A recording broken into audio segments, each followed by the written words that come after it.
Welcome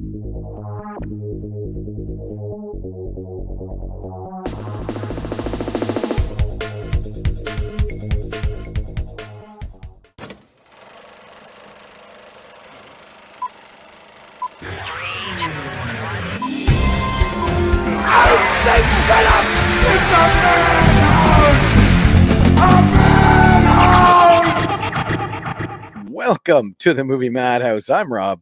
I'm James. And we're Jasonless. It's the season of duos, isn't it? Because last week it was you two. Yes. Actually, I wonder, are you coming to game night at the end of the month? At the end of the month, tomorrow's our last dance class, so yes. Oh, okay. I should be there. Actually, it's not next week, because I was thinking if next week was game night and you weren't coming, then yeah, it would be Jason and I, so we would have done duos for all of us. No, that's cool. You got to come to game night, because those are fun. Yeah. Those are fun. But tonight, it's you and I, and we are going to be chatting about Planet of the Apes. Yes. Because like you said, the release of Kingdom. Yeah, Kingdom of the Planet of the Apes this past weekend. They said it made about 125 worldwide, so it almost guaranteed a sequel, a follow-up already. I'm going to look up on Box Office Mojo and see what the total is. Box Office. Ever since they changed Box Office Mojo, I haven't been that big a fan of it. It's just too hard too not user-friendly. It looks like IMDb now. Well, IMDb always had a link to it, but I would always go in there to look at the worldwide grosses, like Titanic and Avatar and Avengers and stuff like that. And it's not as easy to get to what I want to get to. Yeah, but for those things, I just do a direct search. Highest grosses worldwide, and boom, it takes me to that page. Yeah. Right now, it's saying worldwide it made $129 million. Ooh, I was close. Oh, maybe the projection was 125. Still, that's nice. Yeah. Doesn't say what the budget was. It's got to be around 200. Most films are now. See, I had Dawn brought up because I was refreshing my memory on that. Well, I'm thinking because it's all motion capture and apes, that there's got to be a high, special effects budget. Budget was 160 million. Really? Yeah. That's not as high as I thought. Well, Wes Ball, who directed it, did the Maze Runner trilogy, and he wasn't working with a super high budget with those movies either.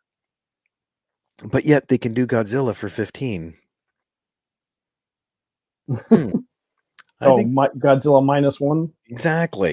Exactly. Wow. Dawn was 170 to 235 million. Of course, it made over 700. Yeah, let's see here. War was one. It looks like Dawn was the most profitable. Yeah, it's a lot of people's favorite. I always liked Rise better than Dawn, and then when War came out, I thought it was the best of that trilogy. Woody Harrelson killed it. Oh, he's so good. I mean, even though Dawn has Gary Oldman and stuff, I didn't find the story as entertaining. There are elements of that I forget about because I rewatch it every once in a while. It's like, oh yeah, that was in this one. You know what I mean?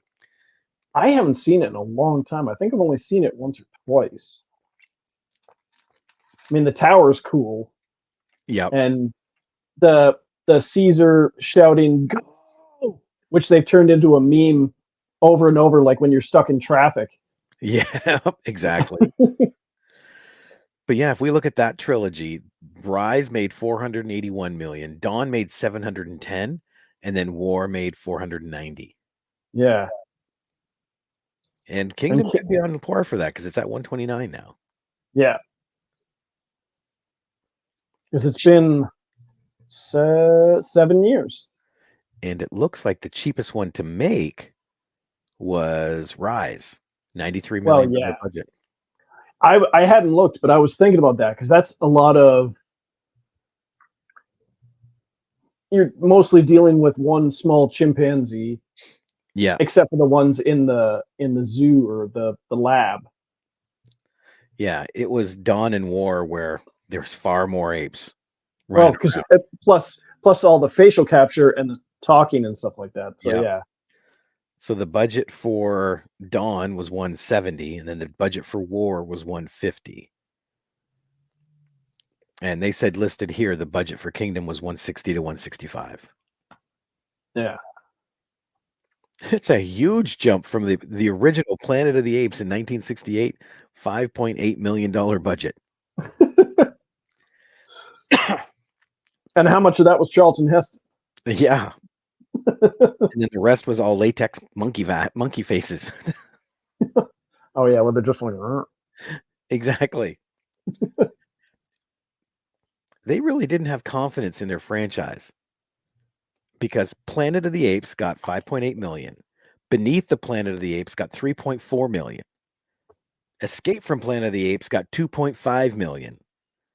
Conquest of the Planet of the Apes got 1.7, and then the last one, Battle for Planet of the Apes, got 1.2 million. I was just thinking how much the original Planet of the Apes made 33.3 million. So for 1968 though. Yeah. Well, even if you compare it against the budget, which was just shy of 6 million, it made a crap ton. Yeah. I wonder if there's a converter. Oh, by inflation? Yeah. Box Office Mojo, I think, shows that. Let me see. Oh, what did I do? I broke it. Okay. Dollars from 1968 to now. Okay. Oh, wait, here we go. A value of $1968 today. That's got to be what we're talking about, right? I think so, yeah. $100 in 1968 is equivalent to purchasing power to about. Oh, okay. $100 in 68 is almost equivalent to $900 today. Huh. So what is that? 90%? 900%. Yes, sorry, you're right. So if we go, where's my calculator? I'm getting on the calculator. I got to figure this out now. I'm down the rabbit hole now. What do we say? 38 million? 33 million. 33 million? 33 million times 900%. $297 million.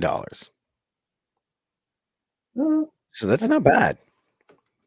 That'd make it the lowest grossing if it was comparing the new ones, but that's not bad. Yeah.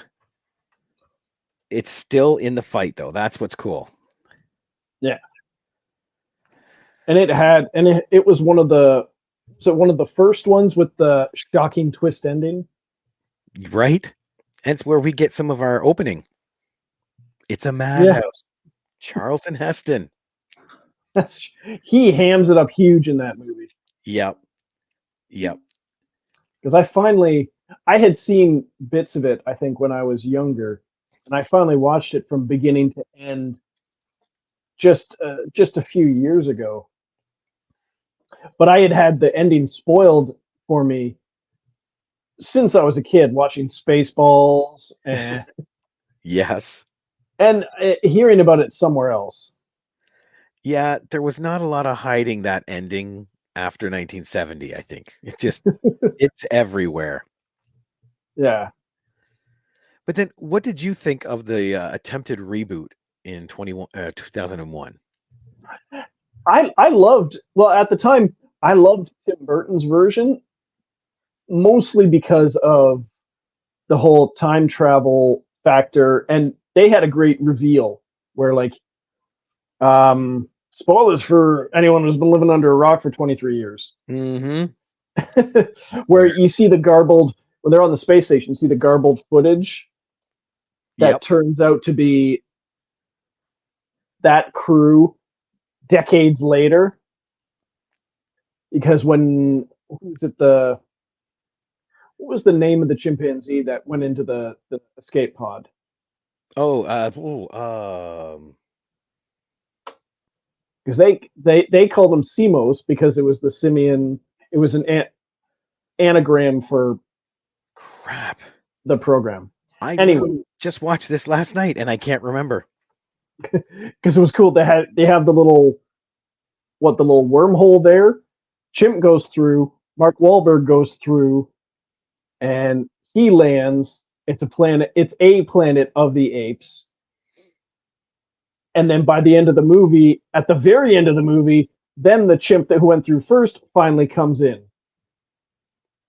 Yes. then Mark Wahlberg, when he leaves, goes through the same wormhole.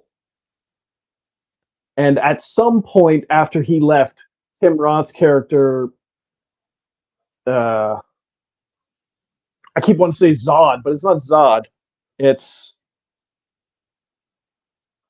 the hell. Oh, like I said, I just watched this last night and I can't think of it. Thorn? Oh no, Uh, General Thade. is that it? Oh, yeah, Right? THADD. Yeah. At some point after Mark Wahlberg leaves, he somehow gets in an escape pod, which I'm not sure exists. Oh, because the space station still crashed there. And he leaves, goes through the portal, arrives on Earth somehow decades or hundreds of years before, and has turned the planet into a Planet of the Apes somehow. But it was Yes. one of those, just like, I'm not sure I entirely understand, but I think it's really cool. Exactly. I do that. Like I said, I watched this last night again. Didn't pay 100% attention because I know it's familiar. You watch it, Yeah. but you're right. The twists and turns were cool because it was different from the original. And they had the reverse callbacks with Charlton Heston playing the old ape who's saying like, you uh you blew it all up or whatever. He's almost saying what he said as a human.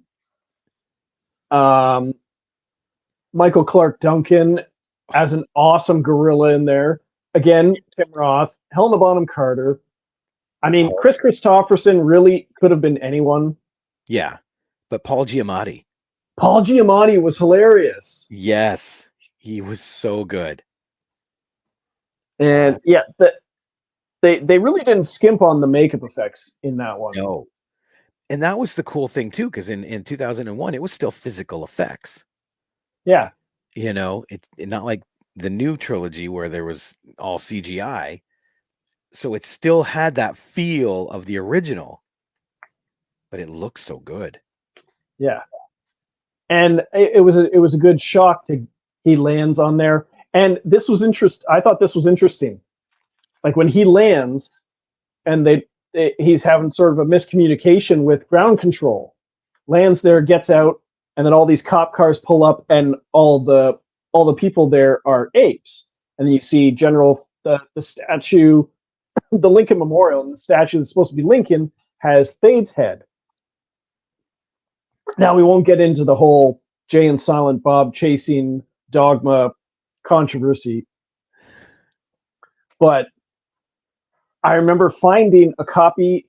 Either I read it or I found a copy of the original Planet of the Apes book, which the original movie was based on. Oh yeah. And the original ending was him coming back to Earth, and it was a Planet of the Apes. I don't Really? think it was originally supposed. Yeah, it originally was what Tim Burton did, where it took place on another planet, not them coming back to Earth hundreds of years later. That would be interesting to read. Yeah. I'm just looking at a little bit of trivia for this. It says Tim Burton said that he would rather jump out of a window than direct a sequel to this film. He's not a big sequel guy usually, is he? He did No, Batman Returns and he did a Alice in Wonderland. Beetlejuice. Yeah, we'll see. It's got to be a special project. Yeah. I don't think he's really done anything else sequel like. Let's see. Rick Baker actually has a cameo in there too. Yeah, I think he's sitting there. He's either playing an instrument or he's sitting there smoking. It's pretty obvious who he is. Yep. And then Linda Harrison also had a cameo. Nova from the original Planet of the Apes. Yeah, and I didn't know who that was at the time, but you couldn't mistake Charlton Heston. No. No. Same with what's his name there? David Warner? Is that his Oh name? yeah, yeah, David Warner. I Yes. I can't picture him in the movie, but I know he was there. He- His voice is unmistakable. yeah. And he's like a white-haired monkey. I'm trying to. Yeah, he had white hair, and he was the father of Helena Bonham Carter's character.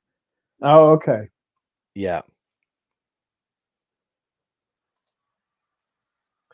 but all I Yeah, I think that movie got unfairly criticized. I do too, because it's good. You know what I mean? Like, is it groundbreaking? No, but not every film has to be. You know. And then, like you said originally, like the effects are just so good considering they're practical. Yeah, and I imagine a lot of people are like, "Oh, well, they're just against any remake and they'd rather see the original." It's like when I finally saw the original, it's like, man, this is cheesy. Yes, it does have a shocking ending for its time, but it's very, very, very ham-fisted. Well, and even now, you compare that to 2001 when they're physical effects. They're both physical effects, so you can see the difference. And Yeah, it's like it's day and night, you know? yeah. But that's kind of what made me like Rise so much because it was so unlike those, and it was very much it's a Rise of the Planet of the Apes, even though there's really not much Planet of the Apes going on. I mean, it doesn't. You It's like only really Batman get Begins. what's that? It's like Batman Begins. There's hardly any Batman in it because this is where he begins. Yeah, I mean, they could have called it before the Planet of the Apes, I suppose, but Yeah.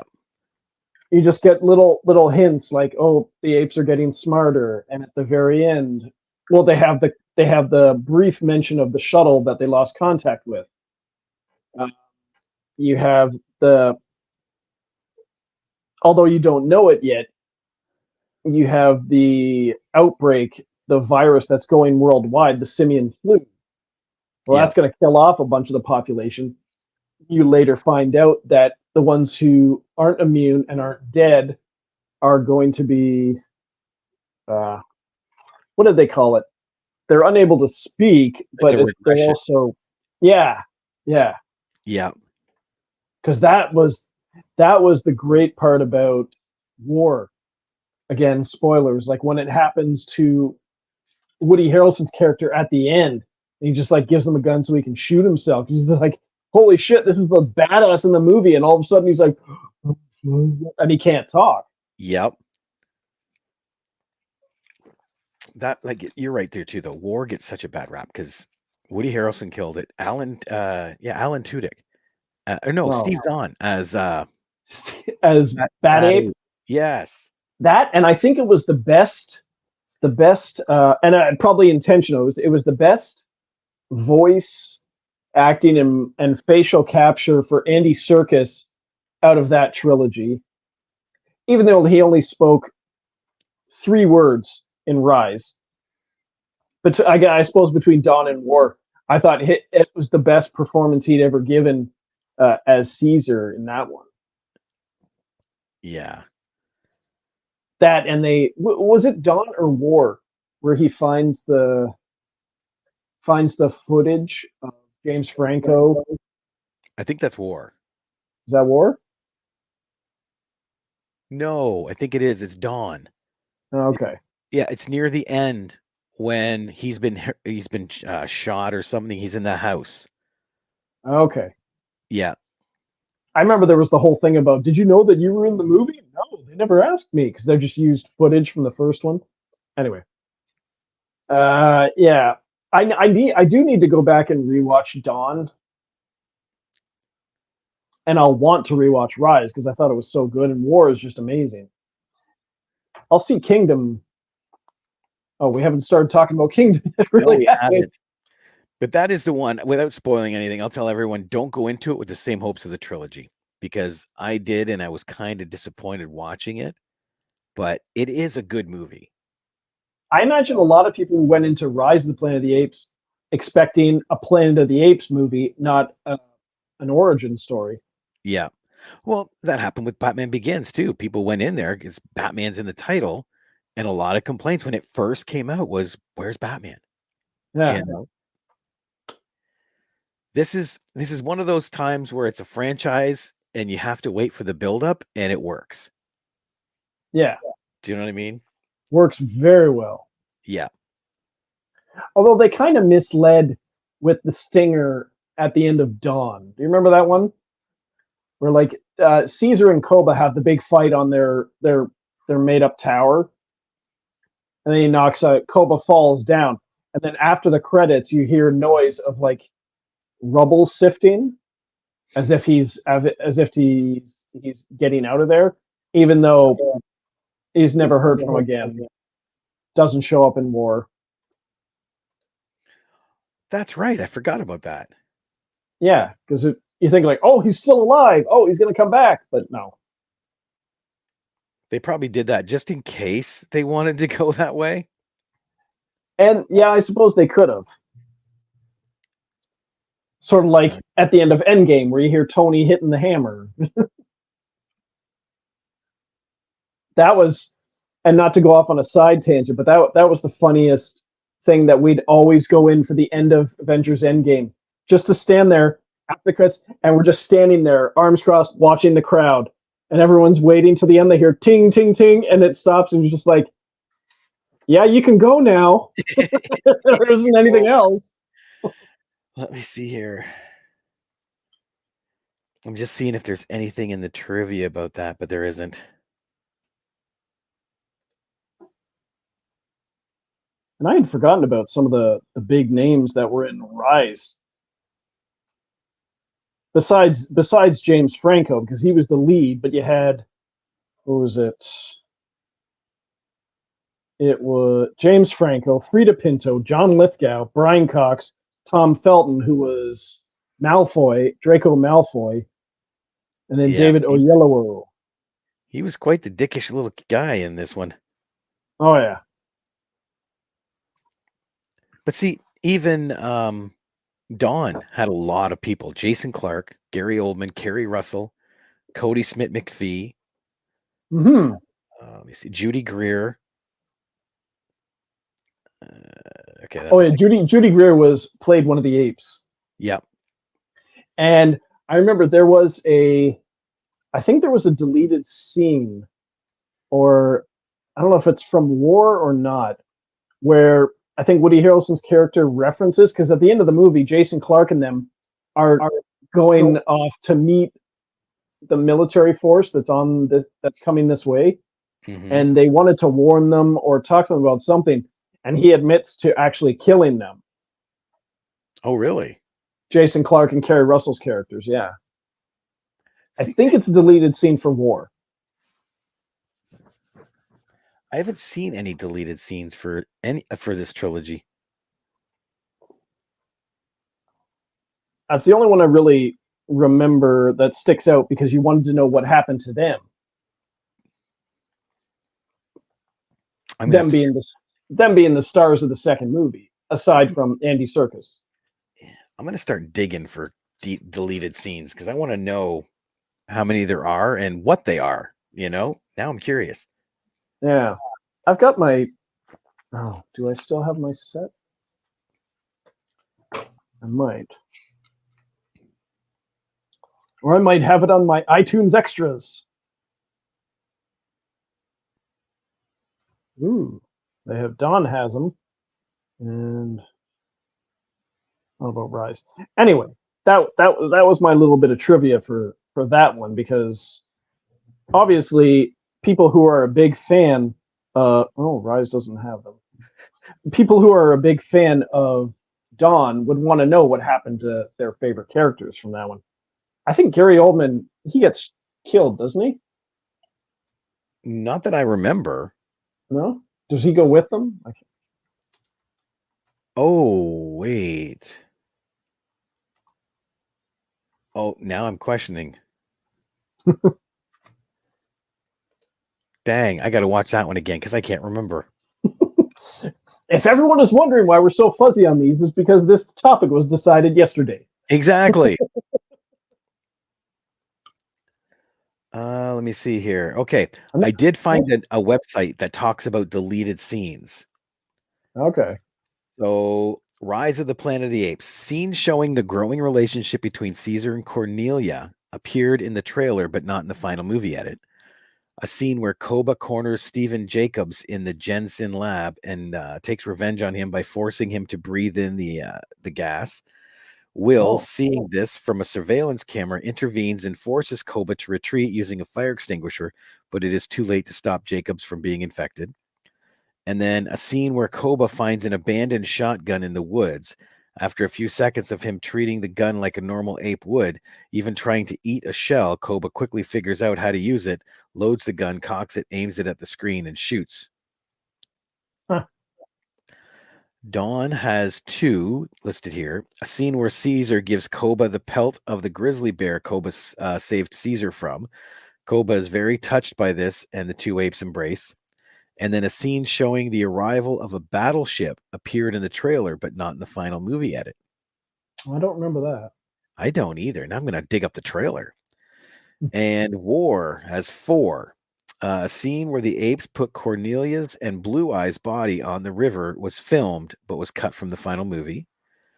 The scene where Caesar tells Rocket that Maurice was right about him being like Koba was longer in an original cut.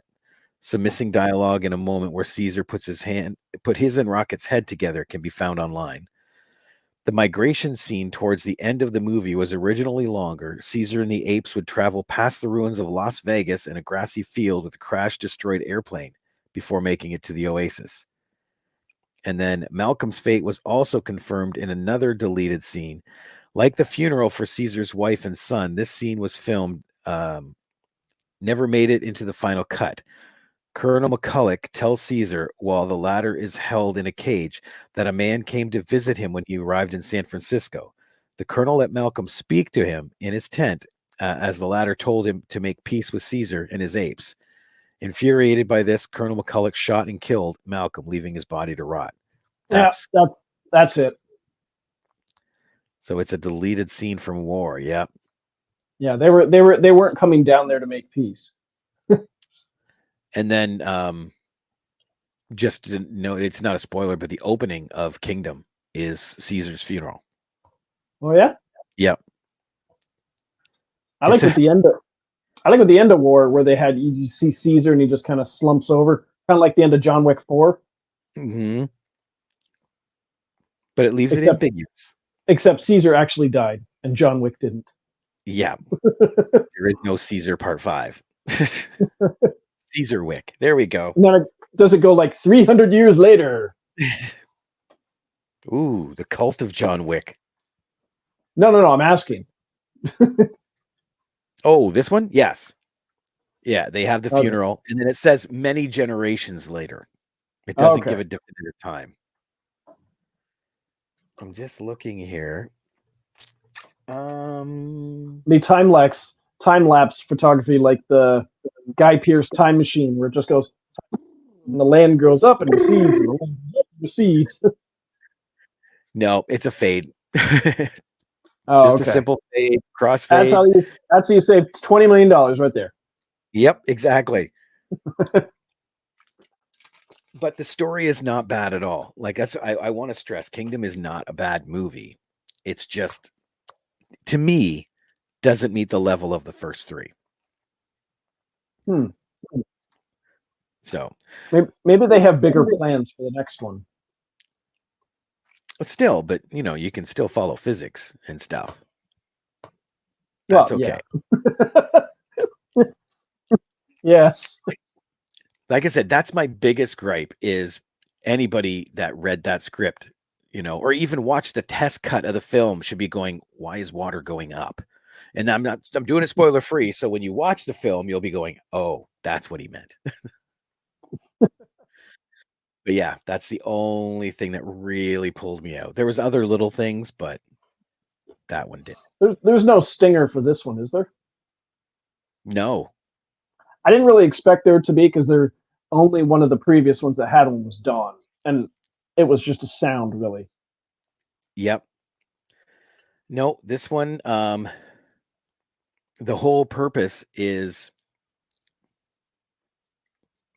I'm trying to say how much I can say that keeps it spoiler free. Well, it's kind of launching a new trilogy with a vague connection to the previous one. Yeah. And basically, this new tribe gets attacked by an outside tribe of apes. And everybody except one is captured and taken. Yeah. So Noah, the main character, he goes after them. And while he goes after them, he comes across an orangutan and he preaches the word of Caesar. He has the little necklace on that looks like his window, right? Yeah. And then they come across what they're calling them echoes now, but it's a human. And so they make an uneasy alliance with this echo. And then the plot opens up. Like they get where they're going. They see Proximus Caesar and the fit hits the shan. Yeah. It's hard to say a little. Why that? Sorry. I was just gonna say it's hard to say much more without spoiling stuff. Well, I had read one interesting revelation, but I suppose it would be a spoiler, so I shouldn't say. You know what? Let's do it. That's where is it? Bing. This way people know. Spoiler alert from this point forward. Okay. You got about 1 minute to shut off your ears. You can still look because you won't see much. Okay. No, What it's did the you one read? it's revealed that the one human has the ability to speak, Yes. and That is that true. what they're trying to do is get into that bunker to turn the satellites back on or something that can help everyone learn to speak again. That's what they're looking to do is there something in the bunker that will help humans talk again. Yeah. But that is used loosely. It's a MacGuffin. No. Her words are 100% accurate, but not 100% literal. Oh, okay. They can communicate with each other, but That's literally it. yeah. But the When fact that she can speak. yeah, oh my god, it's so funny because when oh my god, is it orangutan baboon? What Paul Giamatti's character? What kind of monkey was that? I think he was an orangutan. Was it orangutan? Okay, yeah, because that's what this one is. Like Maurice in the Yeah. trilogy. But he comes up and the girl starts talking. He's got stuff and he just drops it and his jaw drops open like it's one of those classic scenes. Like that's hilarious. And then later on you meet William H. Macy because he's in this. Right. I heard about that. Yep. And Isn't he like an advisor? indirectly, yes, because you have to remember this is Proximo Caesar now, who is taking the word of Caesar and twisting it so that he is emperor. Right. And so William H. Macy, I can't remember his name, is his advisor to say the right words to make that law. Is he playing a human or is he an ape? He's a human. Okay. So he can speak. He can speak. Interesting. Yep. Because I know it did mention a percentage of the population that was going to be immune. Yeah. But that's what I mean. There's these little plot holes. Like everybody is shocked when Nova can speak, but yet apparently there's a guy living right in your village talking to your king every day, but that's okay. But this new person is a shock. That's what I meant. I don't find it was written with the same care as the original trilogy. I see a pitch meeting YouTube video coming up soon. Oh, I'd watch that. It'd be just one of those, hey, shut up. And Yeah, I'm waiting for the what's wrong with Kingdom of the Planet of the Apes in like 12 I haven't minutes. actually watched one of those videos in quite a while. Oh, they're so much fun. They Because are, but I got onto the pitch meeting ones. oh, dude, I used to watch so many of those because it's like, oh my God, I never saw half of the stuff this guy's pointing out, but it's Yeah. like so legit. It's like, how Well, did I not see this? wonder which one will pop up first. Probably the everything wrong with it. Yeah, he's pretty quick on the draw with that one. Yeah. I'm gonna go back and see. I don't think I've ever watched one for any of the Planet of the Apes movies. No. I'm sure it's just chock full for the Tim Burton one. I was tempted to pick up they had a special edition box set years ago at Best Buy of the whole series, the old series. Because I remember seeing parts of number 2 on TV where they had the mutants underground because they had the nuclear warhead that The they worshipped. Beneath the Planet of the Apes. Yeah, I think it's the one they got. They got Charlton Heston back. Uh, I don't know if it's a glorified Briefly. cameo. Yep. Briefly, yeah, yeah, He said he would come back as long as it was short. He got killed off, and he could donate his salary to charity. yeah. Which is still done today. Yeah, a lot of people do that. Yeah, The biggest or one I they.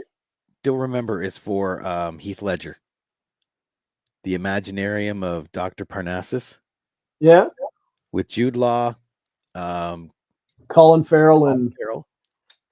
Who's and Johnny Depp. yes, all three of them stepped in to finish that film, and then they donated their salaries to his daughter. Yeah, honestly, at watching that movie, I wonder if it would be as entertaining if, like, 'cause every time you step through, it comes out as the 3 different actors. But if it was just him each time, I don't know. I mean, Heath Ledger's great anyway, but I think it was. I'd like to think that they had planned to do that anyway. I don't think they did. No, no, but it worked. It worked so well. That was a lucky coincidence, I think. That's why I wonder what it would have been like had he not died and they kept the movie as it is. Maybe it would have been like, you know what? Let's do reshoots and insert these 3 fabulous actors into there. I don't know. See, I find that sometimes you get amazing accidents that happen like that. Like literally, there are certain actors we would not even know if not for, oops, I can't do that film. Like Doug Ray Scott. He was cast to be Wolverine in X-Men. Yeah. And Mission Impossible 2 pulled him out of it. And Hugh Jackman stepped in. Yeah. Can you imagine the franchise without Hugh Jackman? No. Right? Or And what was the other one? it happens with certain other movies where I don't know if this was that this probably was not for the better of the movie, but that there was the Wes Craven movie Cursed, that werewolf movie, Christina Ricci and Jesse Eisenberg. Jesse Eisenberg. Well, originally, like Skeet Ulrich and a lot of the screencasts were in there. Like Skeet Ulrich and other actors were in there. They had to do reshoots. They couldn't get any of those people back, so they had to reshoot them with other parts or just cut them out of the movie. That's how Joshua Jackson got in it. Yeah, because it probably changed the whole movie. Yep. I still thought it was entertaining, but I don't know what was. And see, I'm trying to remember who the original person cast was now, but it was Demolition Man. And yep, at the last minute, Sandra Bullock had to step in. Really? And that was her breakout film. No, Speed was more breakout, but I'm trying to think. Demolition Man was first, though. Oh, I'm pretty sure Demolition Man was first. trying to think because she was memorable from that, but she really broke out from because of Speed. Oh no, but she wouldn't have got the role for Speed except for Demolition Man. Oh, okay, I see what you're saying. Yeah, Speed was Yeah, the year later. Yeah, okay. No, no, you're right. You're right. I'm just trying to remember who that person was. No, I don't remember that hearing about that, but Ah, that's right. Do you know who she replaced? And this would have made the film completely different.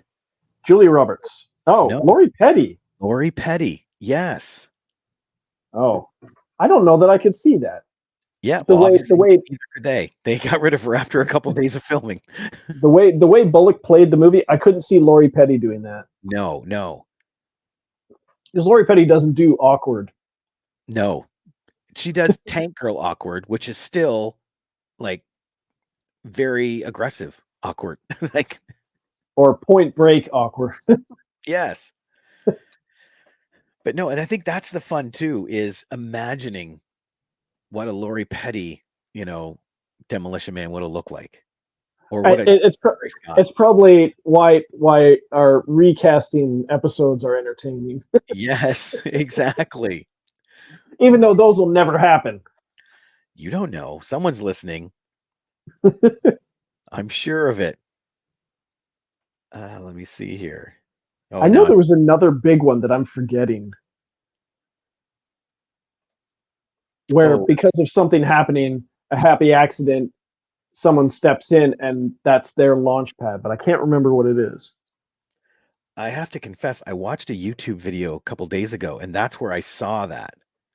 Oh yeah, Yeah, I'm just gonna jump in real quick and see if I can get my history. it's probably Uh, a top 10 roles that originally went to somebody else. yeah, well, that was the thing. It was actually 10 more Best Actor replacements in movies. And I'm thinking, I want to see the first one. Well, it's usually linked right to it. Usually. Yeah, I watched it on my TV, so okay, let me see if I go through real quick here. Sandra Bullock, Demolition Man. Oh, that was another one too, is Beverly Hills Cop. Oh. They had someone else pegged to play Axel Foley. Oh, And with, before I forget now, Michael J. Fox replacing Eric Stoltz in Back to the Future. well, that's he never actually replaced him. They wanted Michael J. Fox to begin with. And Oh. they had negotiations, but Family Ties would not cut back on their schedule. So he went back to filming that and they cast Eric Stoltz. And then they got into it and they said, no, it's just not going to work. That's why he ended up flying back and forth during the night, is because Family Ties was not relaxing their schedule. Oh, I did not Yeah. know that. Okay, but what's the one? Beverly Hills Cop was originally. No, I can't think of who it was. Well, this is cool because you know how we try and imagine what it would have looked like? This Yeah, turned into a film later on. really. Yep. Cobra. And so why was I? Sylvester Stallone was originally cast as Axel Foley, Wow. but he was in heavy rewrites to make it more action and more like serious. And they said, no, this is not the direction we want to go. So he took I all of remember that. watching Cobra when I was younger. I didn't enjoy that one at all. When I was young, I didn't. Now I see it like another cool action 80s movie where I just turn off my brain to watch, you know? Yeah. But yeah, I couldn't believe Stallone did that. Huh. Let me see. What was the other one? Oh, Michelle Pfeiffer for Batman Returns. She was not She the was, original. Annette Bening. I, really? Yep. And Sean Young was in the run for it because she even went on, what show was it? Didn't she show up to audition in the cat suit or something? Yep. And she went on a talk show in the cat suit to try and, push it. But I can't remember what show that was now. Probably Letterman. Oh, and the one you probably know, Shrek. Mike Myers was not the original person.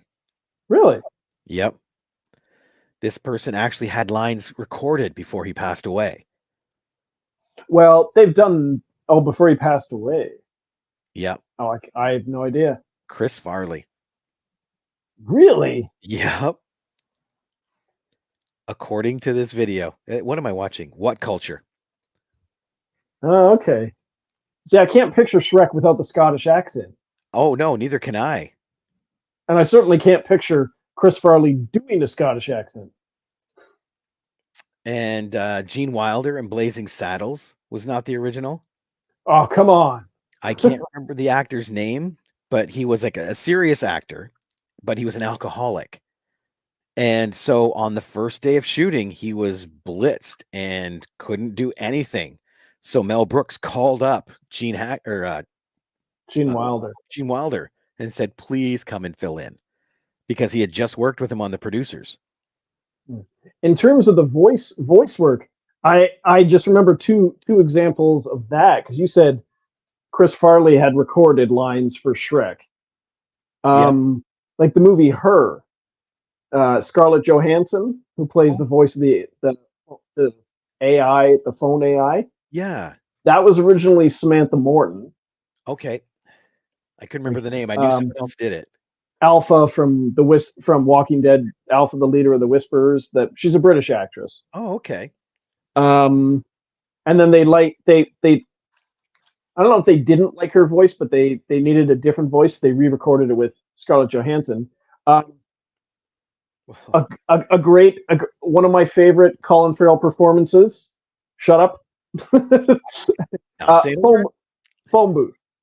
Okay. No, that's a good movie. Okay, it has nothing to do with Colin Farrell, but the sniper, the voice on the other end, which is Kiefer Sutherland. That was originally Ron Eldard had recorded that whole dialogue, and then they re-recorded it. They replaced him with Kiefer Sutherland and then redid it. Not that I can't picture Ron Eldard. He's a good actor with a good voice, but come on, Kiefer Sutherland. Oh yeah, dude. That voice, yeah. And I think that's why they got ScarJo too, because that's a voice you can see. You know, when you hear her voice, you picture her. Yeah. So that's a good call. That's a very good call. One of the other ones on here is from Aliens. But you probably know about this one. Oh, because we talked about it? Michael Biehn. He was not the original Hicks. No? No. James Remar. Oh. But I can see that. But you can still see him in the film. They actually have shots of him in armor with his back to the camera in some shots. But that was right when he got arrested for either narcotics possession or DUI. I can't remember which one it was. So James Cameron had to recast. Boom, and he knew Michael from Terminator. Yeah. I've talked about this one before. V for Vendetta. The actor that originally played V was not Hugh. Was it Agent Smith? Hugh, not Hugh Grant. Oh my God, I know who you mean. Hugh. The Red Skull. Matrix. Yeah. Hugh. It's Hugh Morrison? No. Holy frack, what's his name? It is Hugo Weaving. Hugo Weaving. There we go. That's what set us up. I can't believe I blanked that. The original V was James Purefoy. And I mostly recognize him from he's the Black Prince, the prince that masqueraded as someone else while he was jousting in A Knight's Tale. Okay, the one that Heath Ledger meets and is ultimately saved by. And I think he was also in the first Resident Evil movie too. And I think I read something trivia where the director, like, he can tell which shots are James Purefoy and which ones are Hugo Weaving. Apparently, James Purefoy wasn't happy being under the mask and all that and stuff. So that's kind of the thing, though. When you sign on to be V, Yeah, that's just what I read. It might not be entirely accurate. Well, here's the last one I'll mention is Okay. Viggo Mortensen was not the original pick for Lord of the Rings. Oh, that I did know. Yeah. It. Uh. Oh shit. Oh, I know who it is. It was Stuart Townsend. Oh, that's not what they said on here. Oh, sorry. He was a pick, but apparently the first person they signed was Daniel Day-Lewis. Really? Yep. I heard that they actually started shooting with Stuart Townsend, and then Yeah. they They fired signed him. Daniel Day-Lewis, and something happened. So they brought in Stuart Townsend. Like the little video I'm watching, it's got him now an extraordinary gentleman, League of Extraordinary Gentlemen. Oh yeah. But yeah, then they started recording with him, and then they got rid of him and brought in Vigo. Nice. But I can't picture. Is it Aragon? Is that his character's name? Aragorn. Aragorn. I can't picture Stuart Townsend as Aragorn. Do you know what I mean? Uh, uh, no, he was too young anyway. Yeah. No, it doesn't say why James Purefoy was replaced. They just dubbed Hugo Weaving's voice over his performance, and it's like the director said, "Can I tell the difference?" Yeah. Can the audience tell? I doubt it. And there is no link to the first one. That's just hinky. That means you have to go on the hunt. Oh, wait. I'm going to do this. Copy and paste. 10. Oh, found it. Let's burn through this one really quick. Okay. Oh, cool. This is in written format. I knew this one. Truman Show. Ed Harris was not originally the dude. Oh no. No. Oh, okay. They're going to make me get to it. Number 10, Paul Dano for There Will Be Blood. Let me see. Who was originally cast? Ultimately dismissed by Neil Anderson and Day-Lewis. At the same time, Anderson decided to replace O'Neill. Okay, who's O'Neill? Patrice O'Neill? Was originally to be played by Kel O'Neill. I don't know who that is. I don't either, but he was fired 2 weeks into shooting. That will slow you down. Paul Dano did a good job. Oh, he did a great job. Playing a dual role. And then Ed Harris in Truman Show. Yeah, I'm not a fan of that movie, but that's right. Do you know who was originally cast? Who? Dennis Hopper. Oh, that would be interesting. Yep. Agreed that Hopper would be recast if they didn't feel he was a good fit once shooting started. And shooting started, and it wasn't a good fit. So off he went. Number 8, Scarlett Johansson. Her. That may have been mentioned earlier. So we'll jump right to the next one. Number 7, Donald Pleasance in You Only Live Twice. Oh, as Blofeld? Yes. I think there was like 2 or 3 different Blofelds in the old James Bond movies. Czech actor Jan Weirich originally cast in the role. I don't know who that is. Don't know him. I know there was Donald Pleasance, there was Telly Savalas, and I think there was someone else. Bruce Greenwood in The Fall of the House of Usher. In the TV series. Yep. Oh. Was originally set to be played by Frank Langella. Oh, and then there was the harassment claims or allegations. Yep. I think Bruce Greenwood did a fantastic job in that show. Oh, he is a solid actor. I don't think I've seen a bad performance of him. He is so good. Let me see here. Oh, interesting. Winona Ryder from Mermaids. I haven't seen that. I know it has Cher in it. Yep. And Christina Ricci. That's one of her breakout roles. Shooting actually started with another actress, Emily Lloyd, playing the role of Charlotte, only for Cher to complain early during shooting that Lloyd didn't look enough like her to be her daughter.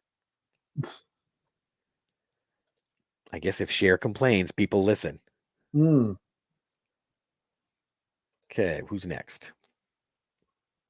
Come on, 4. Jeff Daniels in The Purple Rose of Cairo. I think I've heard of that movie, but I know nothing about it. I've heard it. I've never watched it. Michael Keaton was originally cast in that role. Huh. But see, now I do see Michael Keaton in a whole different light since Batman. So, well, yeah. Yeah.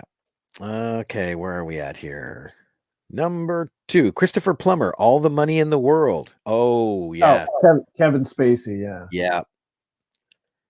Yeah, that one's a no-brainer. And finally, Freddie. Even though they. Oh, go ahead. I was going to say, even though ultimately it was unnecessary, but. Well, yeah, his court case, he got found innocent, didn't he? Yeah, he hasn't been found guilty of anything. Yeah. Stuff like they're that. They're coming out with a documentary about him soon. Because if you're innocent, anyway, good, but yeah. Number 1. Anyway, I mean, like his he did look kind of weird under all the makeup. Christopher Plummer was that old. It worked. Yeah. Number 1, Freddie Stroma in Peacemaker. Let's see. Like the George Clooney movie? No, Peacemaker, the James Gunn show with John Cena. Oh, okay. Was he Vigilante? Yep. He played Adrian Chase, aka Vigilante, in the show. He's hilarious. Oh, however, the part was originally played by Chris Conrad. I don't know the name. After Conrad had shot 5 of the show's 8 episodes, he exited the production due to unspecified creative differences with Gunn. Who's Chris Conrad? I don't know. And that's why you'll never know, because he didn't finish the series. And then people would know who he is. Yeah. Chris Conrad, Perpetual Grace Limited. I don't know that. There's like 8 Chris Conrads. Oh, there is 2. Crap, because the one I pulled up looks like a beefy Michael J. Fox. Yeah, I don't know. The guy they got was pretty hilarious. Oh, dang, he killed it. Yeah. So there we go. We went from Planet of the Apes to amazing recasting. Just like Squirrel. That. Yep. Yeah. All righty. Well, dude, thanks a lot. This is always fun. Curious what our topic next week should be. Maybe we'll come up with it 2 days before the show. We'll have a bit more time to think about it. Ah, yes. Like, I like that idea you came up with in the chat, and I do want to do it, but it wasn't an overnight thing. No, and not with only 2 of us. Yeah. So everybody out there will get to see that topic just in a couple weeks or so, because then we can really dig in. Cool. Alrighty. Well, then, I guess for now, for another week at the movie Madhouse, I'm Rob. I'm James. And no, Jason. But we'll talk to you later. Toodles.